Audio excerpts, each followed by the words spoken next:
टिक news.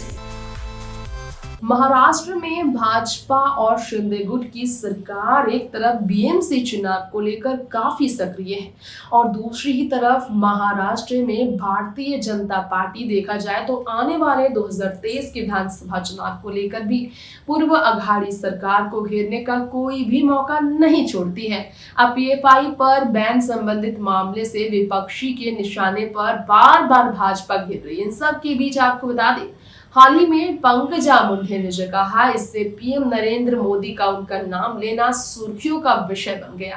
Pankaja ने इतने समय बाद फिर सुर्खियां बटोरी, लेकिन भाजपा के प्रति उनका ये बयान देना परिवारवाद को लेकर बोलते हुए, राजनीतिक परिवार से ताल्लुकात रखते हुए, ये कहते हुए खुद की सफाई में पंकजा ने पीएम मोदी का नाम इस कदर लिया कि पीएम के पक्ष में भाजपा के नेता ने पंकजा के इस भाषण को गलत बताया। पीएम मोदी का नाम लेकर भाषण देना गलती की है उन्होंने, ये कह दिया है बीजेपी ने। तो आखिर क्या ऐसी गलती हुई है पंकजा मुंडे से, जानने के लिए आप खुद ही देखिए ये स्पेशल रिपोर्ट। यूं तो प्रधानमंत्री नरेंद्र मोदी पर विपक्षी दलों का हमला आए दिन आपने सुना होगा, जमकर गंज तसा जाता है मोदी जी पर, अमित शाह पर, भाजपा सरकार पर, केंद्रीय मंत्रियों पर। इस बार आपको बता दें, हाल ही में एक मंच में पंकजा मुंडे ने जो कहा, इसकी चर्चा जमकर हुई। जी हाँ, आपको बताना चाहेंगे, पीएम मोदी के जन्मदिन से जुड़े कार्यक्रम को लेकर भारतीय जनता पार्टी की राष्ट्रीय सचिव पंकजा मुंडे ने जो कहा था,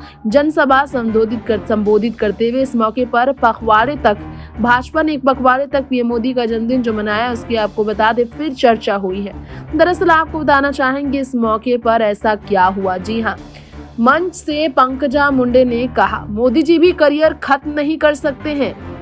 मोदी जी के जन्मदिन को लेकर जारी किए गए कार्यक्रम में महाराष्ट्र में ये बात क्यों कह बैठी राष्ट्रीय सचिव पंकजा मुंडे बीजेपी की। अब आप जान दीजिए इसके पीछे की वजह। दरअसल रिपोर्ट्स के मुताबिक उन्होंने कहा, अगर मैं लोगों के दिल और दिमाग में रहती हूं तो मोदी जी भी मेरा राजनीतिक करियर खत्म नहीं कर सकते। कांग्रेस में वंशवाद की राजनीति जारी है। मोदी जी वंशवाद के शासन को खत्म करना चाहते हैं। मैं एक राजनीतिक परिवार से आती हूँ, लेकिन अगर मैं आपके दिल और दिमाग में रहती हूँ तो मोदी जी भी मेरी सियासी करियर खत्म नहीं कर सकते हैं। इस तरह की चुनौती पंकजा मुंडे ने दी है। पंकजा मुंडे के इस तरह के स्टेटमेंट से फिर से नया विवाद शुरू हो गया। आपको बता दें, भाजपा की राष्ट्रीय स्तर की नेता को अपने भाषण में पीएम मोदी का जिक्र करने से बचना चाहिए, ये कहा था। इस तरह का जिक्र होने पर पार्टी के वरिष्ठ पदाधिकारी ने और इसके साथ ही नए इस तरह की बीजेपी की तरफ से हमला बोलने पर कहीं न कहीं विपक्षियों को बड़ा मौका मिलेगा, ये कहा जा रहा है। टिक न्यूज से तृप्ति की रिपोर्ट। इस स्पेशल रिपोर्ट में पंकजा मुंडे की स्टेटमेंट की हमने आपके बीच बात की है और साथ ही साथ आपको जानकारी दिया कि वाकई में क्यों पंकजा मुंडे को चर्चा का विषय बनते देखा गया, क्यों बीजेपी निराश नजर आई पंकजा से। आपकी राय हमें जरूर बताएं कमेंट बॉक्स में। फिलहाल लेंगे इजाजत, देखते रहें टिक न्यूज। नमस्कार।